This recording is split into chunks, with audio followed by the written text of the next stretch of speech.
চারটা শ্রেষ্ঠ নিয়ামত আমাদের আছে। এক হলো মহান আল্লাহ আমাদের, নবী মুহাম্মদ সাল্লাল্লাহু আলাইহি ওয়াসাল্লাম তিনি আমাদের, কোরআন আমাদের, ইসলাম আমাদের। চারটি সর্বশ্রেষ্ঠ নিয়ামত আমাদের আছে। আল্লাহ আমার রব, নবী মুহাম্মদ সাল্লাল্লাহু আলাইহি সাল্লাম আমার রাসূল, কোরআন আমার কিতাব, ইসলাম আমার ধর্ম। তাহলে আমি কেন নষ্ট হব? একটা ছেলে নতুন করে দিল থেকে সিদ্ধান্ত নাও। তুমি ইনসাফের সাথে, যদি মুসলমানের ঘরে জন্ম নিয়ে থাকো, কোন মুসলমান মার যদি বুকের দুধ খাইয়া থাকো, প্রিয় ভাই তুমি সিদ্ধান্ত নাও, তুমি নষ্ট হবা কেন? কিসের অভাবে তুমি পথ হারাইলা? বলেন, তোমার আল্লাহ ছিল, তোমার রাসূল ছিল, তোমার কোরআন ছিল, তোমার ইসলাম ছিল, তুমি কেন চরিত্রহীন হইলা? তুমি কেন লম্পট হইলা?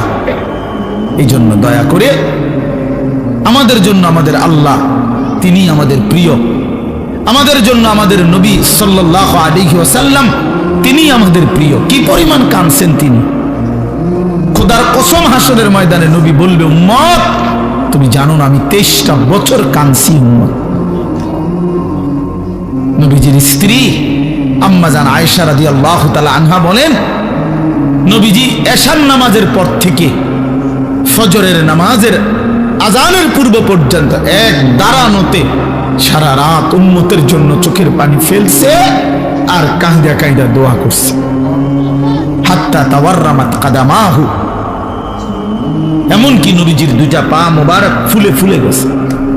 তাওয়াররামাত মানে ফুলে যাওয়া। আমি এই এখন পড়ছি, আল্লাহ নবী সাল্লাল্লাহু আলাইহি সাল্লামের স্ত্রী আম্মা জান আয়েশা রাদিয়াল্লাহু তাআলা আনহা বলেন, কানা রাসূলুল্লাহ সাল্লাল্লাহু আলাইহি ওয়াসাল্লাম ইউসাল্লি বিল-লাইল, একদিন নবীজি রাত্রিবেলা তাহাজ্জুদের নামাজ পড়তেছিলেন। ফাআতালা সুজুদ, অতঃপর সেজদা তিনি এত লম্বা করলেন আর উঠেই না মাথা, সেজদায় কাঁদতেছে আর কাঁদতেছে। আল্লাহ নবীর সাহাবী বলেন, নাসমাউ লাহু আযীরান কাআযীরিল মিরজাল, কোন ডেকচির মধ্যে, পাতিলের মধ্যে চুলার নিচে পানি গরম করলে পানি যখন পুরা গরম হয় ডক ডক করে, টকবক করে কিনা বলেন? খোদার কসম সাহাবী বলছেন, নবী যখন সেজদা দিতেন নবীজির কলিজার ভেতর থেকে এরকম ডক ডক উত্তপ্ত গরম পানি উতরাইলে যেরকম আওয়াজ হয় এরকম কান্নার আওয়াজ শোনা যাইত। এভাবে কাঁদতেন তিনি। তো আম্মা জান আয়েশা বলেন, এত লম্বা সেজদা দিলেন নবীজি, হাত্তা জানান্তু আন্নাহু কুবিযা, আমি ভাবলাম না জানি নবী সাল্লাল্লাহু আলাইহি সাল্লাম সেজদা অবস্থাতে ইন্তেকাল করলেন কিনা, নাহলে মাথা উঠায় না কা। হযরত আয়েশা রাদিয়াল্লাহু তাআলা আনহা বলেন, আমি তখন পিছনে পায়ের পাতার আঙ্গুলের মধ্যে হাত দ্বারা স্পর্শ করলাম, চাইলাম আর কি কোনো মারা গেলেন কিনা।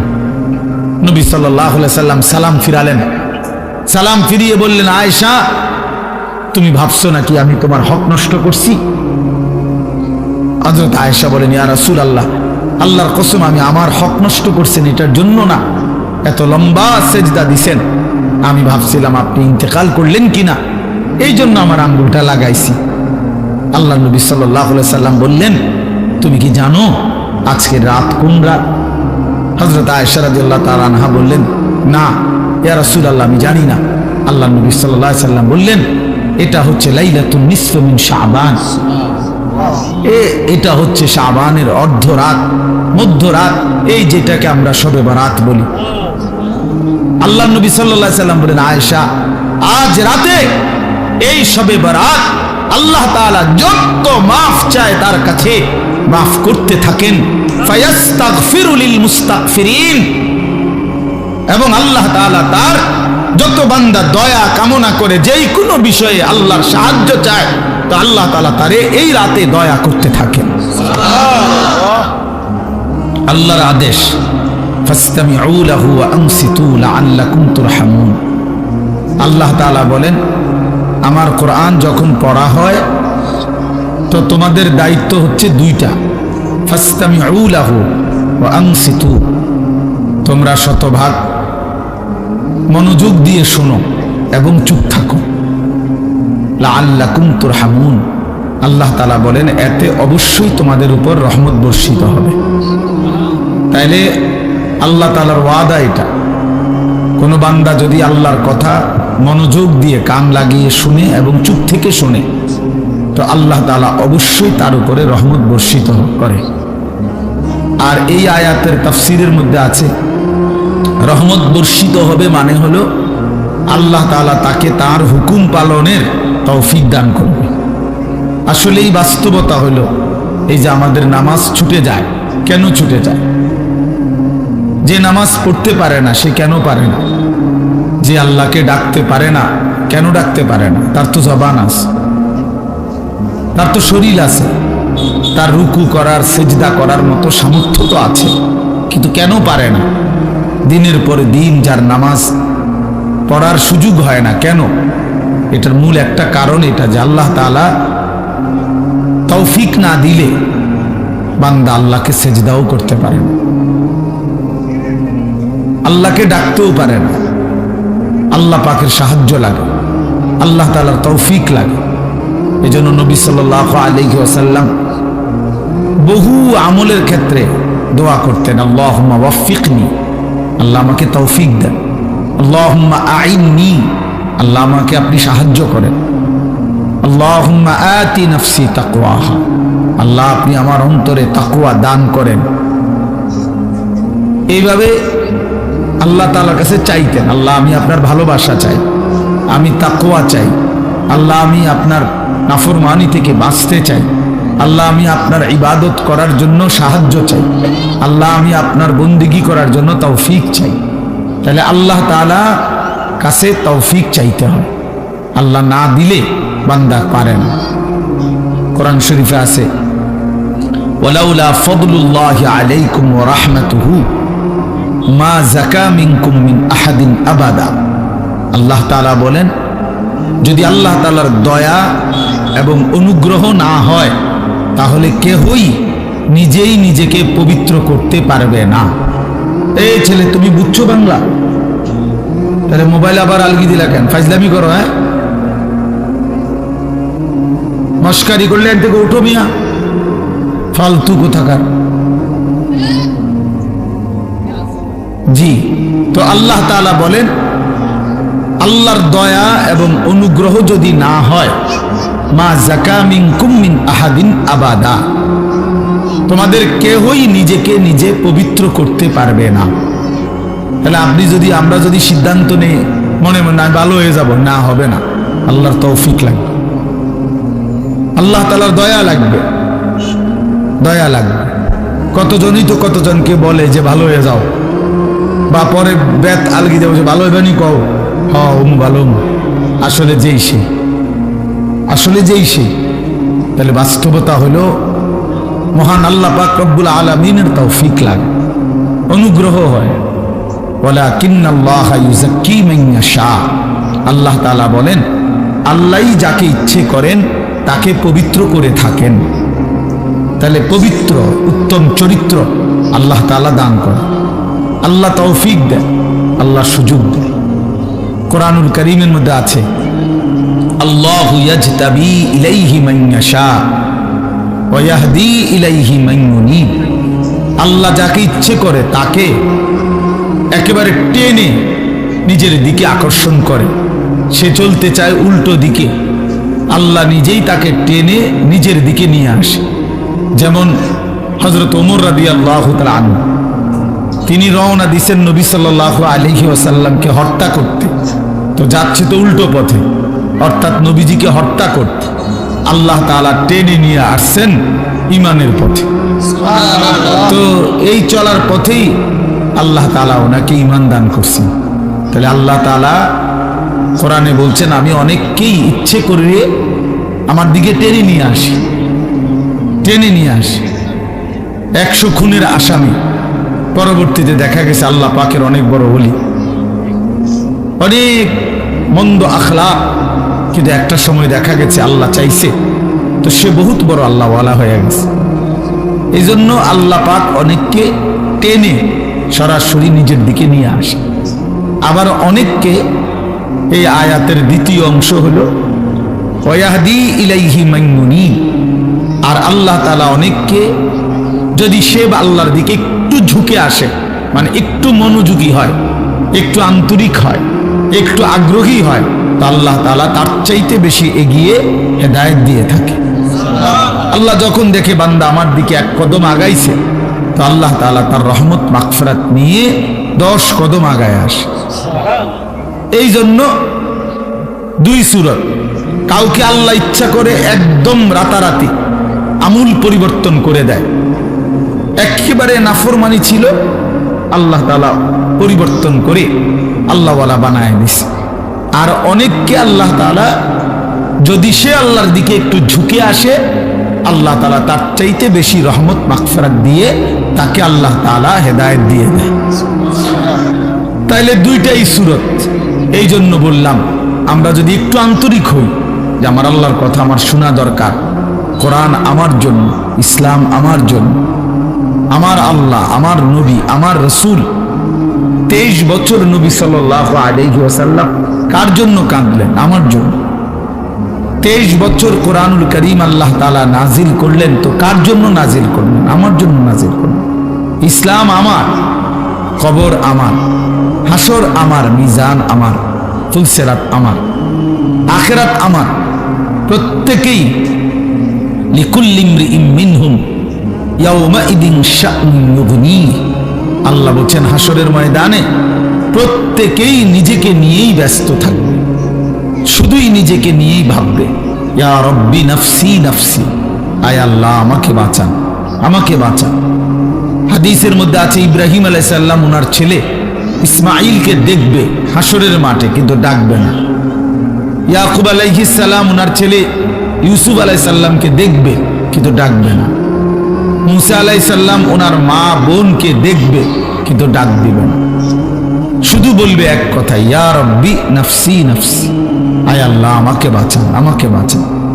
তাইলে এই যে নিজের ফিকির, আমার কবর, আমার আখিরাত, আমার মিজান, আমার ফুলসিরাত, এটা এক চিরন্তন বাস্তবতা। দুনিয়া খাইয়া পড়া চলতেছি আমরা, নওজোয়ান বলেন আর বয়স্ক বলেন, এতটুকুতেই যদি নিজেকে তৃপ্ত মনে করেন, এটা বোকামি হবে বাপ। প্রতিনিয়ত চারদিকে মানুষ মৃত্যুবরণ করতেছে, তাহলে যারা মরতেছে কেউ মরতে চায় নাই, কেউ থাকতেও পারে না। এক অদৃশ্য মালিক তাদেরকে নিয়ে যাচ্ছে, তাহলে তিনি যেহেতু নিয়েই যাচ্ছেন, আমাকেও নিয়ে যান। এটাই সত্য, এটাই চিরন্তন বাস্তবতা, এটাই চূড়ান্ত সত্য। হাসলেও মরে যাবেন, কাঁদলেও মরে যাবেন, সুখে থাকলেও মরে যাবেন, দুঃখে থাকলেও মরে যাবেন। রাজপ্রাসাদ আর অট্টালিকার লোকটাও মরে যাবে, জীর্ণ কুঠির কুড়ে ঘরের লোকটাও মরে যাবে। অতএব এটা ভাবা উচিত। আমি শুরুর কথা এটা এই জন্য বললাম, যেটা আমাকে গ্রহণ করতেই হবে, যেই মৃত্যু আমাকে বরণ করতেই হবে, যেই কবরে আমাকে পৌঁছতেই হবে, তো সেটাকে পাশ কাটাইয়া যাওয়ার উচিত না। সুযোগ নাই যেহেতু, তার চাইতে উচিত বরং এটার মোকাবেলা, অর্থাৎ এটার জন্য প্রস্তুতি নাও। আমাকে কবরের মুখোমুখি হইতেই হবে, অতএব আমার উচিত কবরের প্রস্তুতি নাও। আমাকে যেহেতু মৃত্যুবরণ করতেই হবে, আমার উচিত মৃত্যুর প্রস্তুতি নাও। এখন যদি হয়তো না হুজুর, আমার কাছে একটা ভিন্ন লাইন আছে, আপনাদের অনেকের জানা নাই, হয়তো আমার আছে, জানা আছে, মৃত্যু থেকে কিভাবে বাঁচতে হয়, কবর থেকে কিভাবে বাঁচতে হয়। তো ঠিক আছে ভাইয়া, তাহলে তুমি তো একটা নিশ্চিত হইছ। আমার কাছে তো এমন কোনো পথ নাই, আমি তো এমন কথা দেখি নাই, শুনি নাই। এই জন্য কিশোর নওজোয়ান ভাইয়া, তোমাদেরকেও বলি বাপ, এই বয়সেও মানুষ কবরে যায় বাপ। তুমি মরে গেলে পৃথিবী কেউ মনে রাখবে না, কেউ কাউরে খোঁজে, কারোর জন্য কেউ থামে না, পৃথিবী চলতেই থাকে। তোমার আমার যেদিন মৃত্যু হবে, সেদিনও সূর্য উঠবে, চাঁদ উঠবে, গাড়ি ঘোড়া, দোকানপাট, বাজার, ব্যবসা সব চলবে, কিচ্ছু থামবে না, কিচ্ছু থামে না। মানুষে একটু সামান্য হয়তো আহা ও আচ্ছা মারা গেছে, এই দুইবার একবার বলে, এরপরে আর পাত্তাও নেই। কে কার কথা মনে রাখে? স্বার্থপর এই দুনিয়া, কাউকে মনে রাখে না, কাউকে না। সামনের গাড়ি অ্যাক্সিডেন্ট করলেও পিছনের গাড়ি থেমে যায় না, ছাড়ি দিয়া জায়গা। রক্তাক্ত লাশ রাস্তার মধ্যে পড়ে থাকলেও মানুষ থেমে যায় না, এক নজর হয়তো তাকাইছে কিন্তু ঠিকই চলে গেছে। কারো হাতে সময় নাই, সবাই ব্যস্ত, প্রত্যেকেই প্রত্যেকের আপন জায়গায় কিছু না কিছু করতেছে।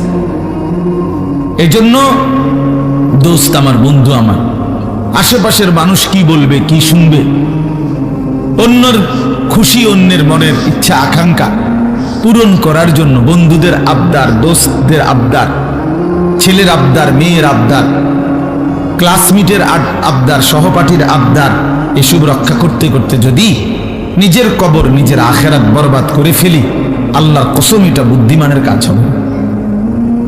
এটা ইনসাফ হবে না ভাইয়া। তোমার মৃত্যুর সাথে বন্ধুরার মৃত্যু হবে না, তোমার অ্যাক্সিডেন্টে বন্ধুদের অ্যাক্সিডেন্ট হবে না।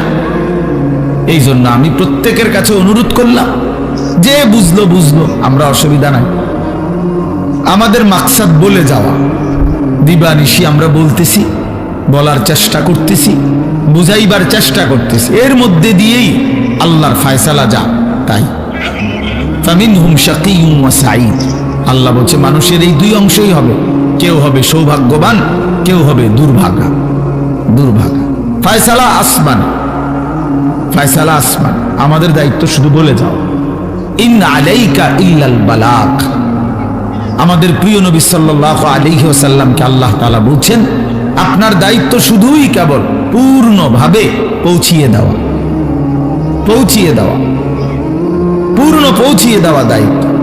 ওমা আলাইনা ইল্লাল বালাগ।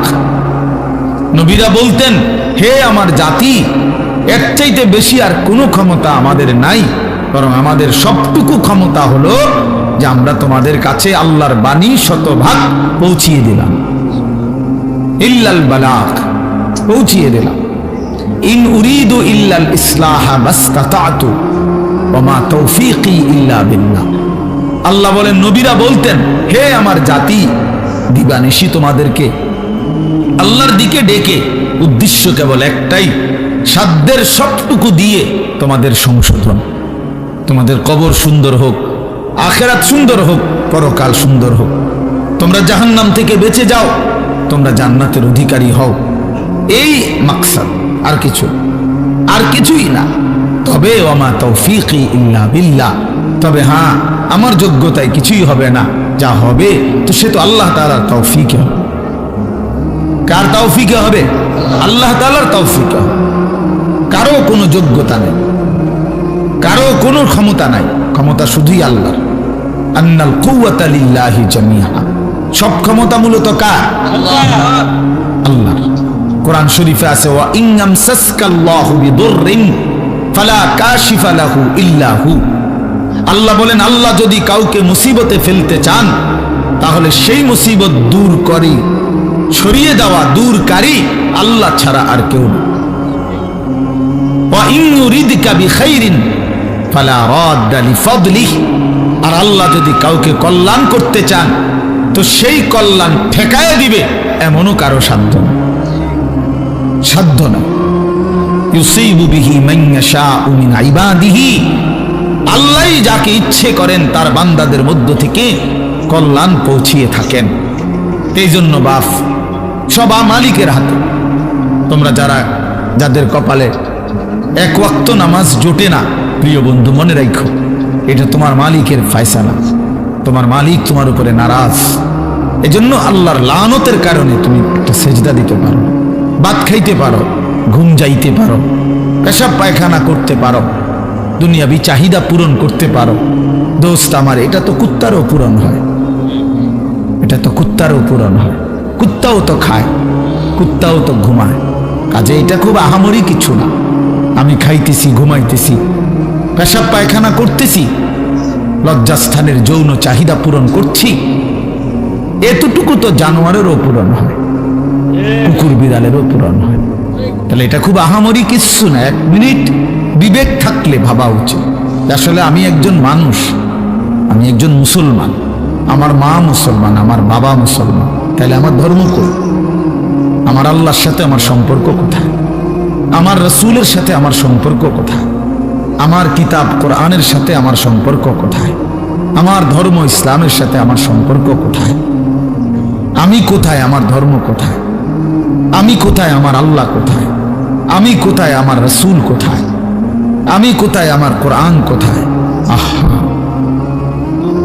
এইটুকু ভাবনা যদি প্রিয় ভাই বাপ কারো মধ্যে না থাকে, যে যেমন আছেন, যার যেটা ভাল লাগছে জিন্দেগি এভাবেই কাটাইতেছেন, আমার বাপ এখানে তো শেষ না। কোরআনুল কারীমের মধ্যে আল্লাহ তাআলা স্পষ্ট বলছেন, ইন হিয়া ইল্লা হায়াতুনা দুনিয়া নামুতু ওয়া নাহইয়া ওয়া মা নাহনু বিমাবউসিন। আল্লাহ তাআলা বলে কাফেরের কথা, বেঈমানের কথা, সমস্ত কাফের বেঈমানের বক্তব্য হলো জীবন মানে শুধুই দুনিয়া, শুধুই দুনিয়া। ইন হিয়া ইল্লা হায়াতুনা দুনিয়া, আর কিছুই নয় জীবন, শুধুই দুনিয়া। দুনিয়া খাইয়া পইরা ভালো আছে, জিফুত লইয়া বাত মাছ নিয়া ঘর দুয়ার বাজার ব্যবসা করে ভালো আছে, এই তার মানে তো দুনিয়া, তার মানে দুনিয়া ভালো আছে।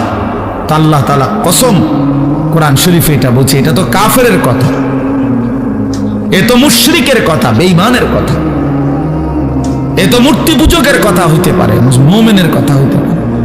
মুমিনের এটা কোনো বিষয়ই না, ইমানদারের এটা কোনো বিষয় না।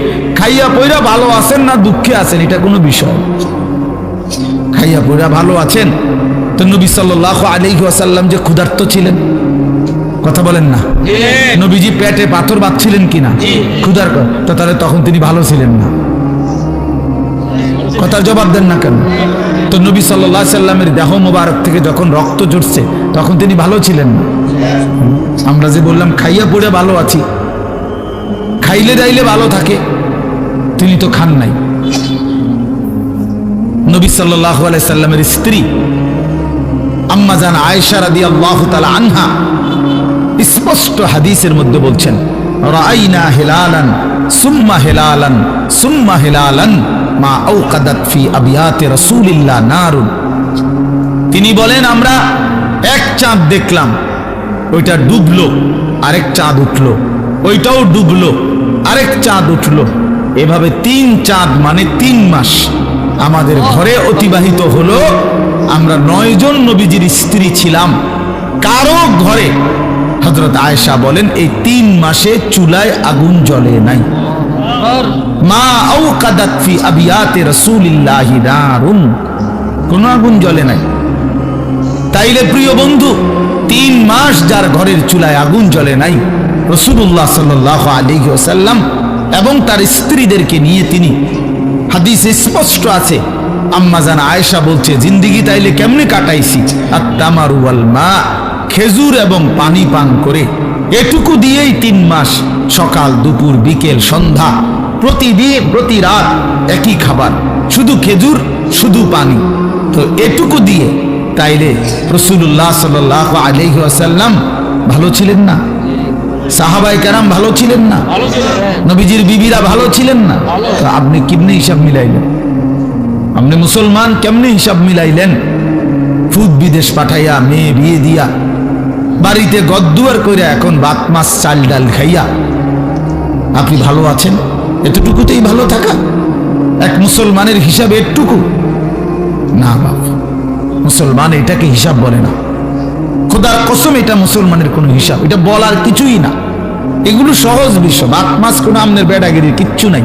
এতো আল্লাহ তাআলা বলছে, বান্দা আমি জমিনে যাকে সৃষ্টি করেছি তার জন্যই আমি নির্ধারিত রিজিক বরাদ্দ করে রেখেছি। এ তো আমি কুত্তারও রিজিক দেই, এটা একটা শিক্ষার ধরনের কি আছে? এ তো সাপ বিচ্ছু শুকর, জন্তু জানোয়ার কীট পতঙ্গ, আফ্রিকার জঙ্গলের প্রাণী, আটলান্টিক মহাসাগরের তলদেশের প্রাণী, হিমালয় পর্বতের চূড়ার প্রাণী, সকলকে আমি রিজিক দিচ্ছি। এ তো আশ্চর্য কিছু না বান্দা, এক একজনকে আমি এক এক রিজিক দিচ্ছি বন্টন করে, এটা তো তেমন কিছুই না। যৌন চাহিদা পূরণ তো সবাই হচ্ছে ছেলেরা, তুমি রাত দিন মোবাইলে তোমার শাহওয়াত পূরণ করো, তোমার মনের অবৈধ লিপ্সা, নারী ছবি দেখে, উলঙ্গ দৃশ্য দেখে মনে করছো না রে ভাইয়া, এ তো জানোয়ারেরও পূরণ হয়, কুকুরেরও তো বাচ্চা হয়, কুত্তারও তো ছাও হয়। কুত্তারও তো বাচ্চা হয়, সেও তো যৌন চাহিদা পূরণ করে। তাহলে এটুকুই জীবন, শুধু এতটুকুই জীবন আমাদের। একটা রাত পুরাপুরি কেটে গেল মোবাইল দেখতে দেখতে, একটা দিন পুরা কাইটা গেল মোবাইল দেখতে দেখতে, 8 ঘন্টা জীবন থেকে চলে গেল বন্ধুদের সাথে গল্প করতে করতে। এটা মুসলমান? এটা মুমিন? তোমার কোনো মা নাই, তোমার কোনো বাপ নাই, তোমার কোনো আখিরাত নাই, কেউ তোমারে বানায় নাই, তোমাকে কোথাও ফিরতে হবে না, হাসরের ময়দানে দাঁড়াইতে হবে না। আলা ইয়াযুন্নু উলাইকা আন্নাহুম মাবউসুন। আল্লাহ কোরআনে বলছে, হে নাফরমান, তোমরা কি ভাবতেছো না যে তোমরা হাসরের ময়দানে দাঁড়াইতে হবে? কোরআন শরীফের আয়াত। আলা ইয়াযুন্নু, আরে কি হলো বান্দা, কতক্ষণ হলো, কতদিন হলো নামাজ পড়ো না? কতদিন হলো, কতদিন হলো নামাজ পড়ো না? আল্লাহ তাআলা জানতে চাইছে কোরআন, আলা ইয়াযুন্নু উলাইকা আন্নাহুম মাবউসুন। আমার বান্দা কি হলো তোমার? তুমি কি হাসরের ময়দানে উঠবা না? কেমনে দাঁড়াইবা তখন? ফাকাইফা তাত্তাকুনা ইন কাফারতুম ইয়াওমান ইয়াজআলুল বিলদানা শিবা। আল্লাহ বলে, বান্দা এই যে দিন রাত আমার নাফরমানি করছো, সেদিন হাসরের ময়দানে তুমি কেমনে বাঁচবা? যেই দিনের একদিনে হাসরের মাঠে দুঃখ যন্ত্রণা পেরেশানিতে, খোদার কসম আল্লাহ বলে, একদিনেই হাসরের মাঠে যন্ত্রণা আর আযাবে আর অস্থিরতায় কোলের বাচ্চা বুড়া হয়ে যাবে। একদিন, একদিনই। আজকে ওই এখন আমি যখন এখানে আসতেছিলাম, আমার ঢাকার এক পরিচিত মানুষ, উনি বলতেছে যে হুজুর আমি এই, উনি হজ ওমরায় লোক নেয়, তো কইতেছে কই এ হাজি সাহেব গো, এই কথাবার্তার ফেসালি শুনতে শুনতে মনে হয় যে 1 মাসে বুড়ো হয়ে গেছি, এটা দিবনি, এমনি হয়েছি নি, হেমনি হয়েছি নি, কথাটা বুঝছেন? তাহলে মানুষ কিন্তু এই কথাটা বলে কথার প্রসঙ্গে যে ভাই আমি যে আজ 6টা মাস এমন মুসিবত গেছে ভাই আমার উপর দিয়া, অর্ধেক চুল ফাইকা গেছে, বলে না এমন মানুষ কথার পরে? তাহলে বুঝা গেল পেরেশানি মানুষের চুল পাকায়, অস্থিরতা তোমার, তোমার হিসাব তোমার, তোমার মিজানের পাল্লায় তোমারই ওজন হবে। একাকী প্রত্যেকটা ঘাটে একাকী নিজেকেই সামনে যেতে হবে। চোখ বন্ধ হলে এরপরের আর কোনো ঘাটিতে কেউ মিলবে না। আল আখিল্লাউ ইয়াউমাইদিন বা'দুহুম লিবা'দিন আদুউন ইল্লাল মুত্তাকিন। আল্লাহ বলছে একমাত্র তাকওয়াওয়ালা একে অপরকে যারা বন্ধুত্ব হিসাবে গুনার কাছ থেকে ফিরাইছিল, নেক কাজে উৎসাহিত করেছিল, খোদার কসম আল্লাহ বলছে তারা ব্যতীত দুনিয়ার বাকি সমস্ত বন্ধু কিয়ামতের দিন একে অপরের শত্রু হয়ে যাবে। ওই যে ওই অপদার্থ চুরি করে মোবাইলে উঠে, আরে হাইওয়ান বেটা এখান থেকে উঠে যা বেটা, গাদ্দার মানে গাদ্দার, এরা হলো গাদ্দার, চূড়ান্ত বেয়াদব। মানে কথা হলো যে হুজুর তোমার বাপেও যদি নিষেধ করে, আমি জীবনে কারো কথা শুনি না, আমি তোমারটা শুনবো কেন? বুঝেন নাই কথাটা? অনেক ছেলের মানসিকতা এমন, অর্থাৎ তার সিদ্ধান্ত এটা যে আমি তো কখনোই কারো কথা শুনি না, তাহলে আমি তোমার কথা শুনবো, তোমার মতো হুজুর দিয়ে আমার কি? তুমি বসছো কেন? আমি তো তোমারে জোর করি নাই বেটা। অপদার্থ কথাকার, আমি তো জোর করি নাই, আমি বলছি কিনা চলে যাইতে, বলে যে ইখতিয়ার দিছি যে বাবা ঠিক আছে যান, মোবাইলের টিপার প্রয়োজন রয়ে গেছে, তোমার শেষ হয় না, তোমার তো ঠিক আছে, তুমি ওঠো বাইরে যাও, তোমারটা তুমি করতে থাকো, বাকি যারা আসে নাই আমরা তাদের কারো কাছে ফাও ধরছি এখানে? আমি সংখ্যা দিয়ে কি করব? আমি সবসময় এই ব্যাপারে কঠোর। সংখ্যা আমার কোনো বিষয় না, কয়জন আমি কোনো বিষয়টা মনে করি না। অনেক শ্রোতা হয়েছে তো কি, অনেক শ্রোতা হইল, মনে করেন 10 লাখ লোক হয়েছে তো আমার কবর রাজাব মাপ, তো আর কি, তো আর কি 10 লাখ, আমি কি ইলেকশনে হারাইছি না? আমি কথা বুঝছেন না? আমার কি কোনো মার্কা আছে কোনো? তো আমি আপনার এত ইয়া দিয়ে করবো কি? আমারে আমার হিসাব দিতে হবে কি না? হাসরের ময়দানে দিতে হবে, আপনাদেরকেও দিতে হবে, আমাকেও দিতে হবে। তো কাজেই এখানে 10 কোটি দিয়ে আমি করব কি? তার সংখ্যা কোনো বিষয় না, বেশি না কম, অনেক লোক না কম লোক, এটা কোনো বিষয় না। বিষয় হলো আল্লাহর কথা, আল্লাহর কথা পৌঁছানো, আল্লাহর কথা কলিজায় পৌঁছানো। এই জন্য নওজোয়ান আমরা এটা চাই, তুমি দিল দিয়া শোনো। মোবাইল ধরে রাখলে দিল জমে না, তাইলে তুমি মাথা নোয়াইলা কেন? তুমি গোপনে এমনি উঠাইতে চাইলে, তার মানে তোমার দিলের মধ্যে হলো মোবাইল, এটার মধ্যে উঠাইতে হইব কেন? এটার মধ্যে উঠাইতেই হবে, এটা এমন জরুরি হয়ে গেল কেন? কথা বলে না, বলে যদি হুজুর গোটা পৃথিবীতে আমাদের অত্র ইউনিয়নে আমার এই একটা মোবাইল ছাড়া আর কাছে কাছে কোনো মোবাইল নাই, হ্যাঁ, আমি যদি এই উপকারটা করতে পারি যে সবাই রে আমনে ছবিটা উঠে একটা দেয়াইতারি, তাহলে আপনারও কবর রাজাব মাফ, গ্রামবাসীরও কবর রাজাব মাফ। চলো ভাইয়া, রাগ হইও না, বরঞ্চ এটা মেনে নেওয়ার চেষ্টা। গুনাহের মানসিকতা সাংঘাতিক জমে গেছে। তোমরা নওজোয়ান ছেলে, এত অল্প বয়সে যদি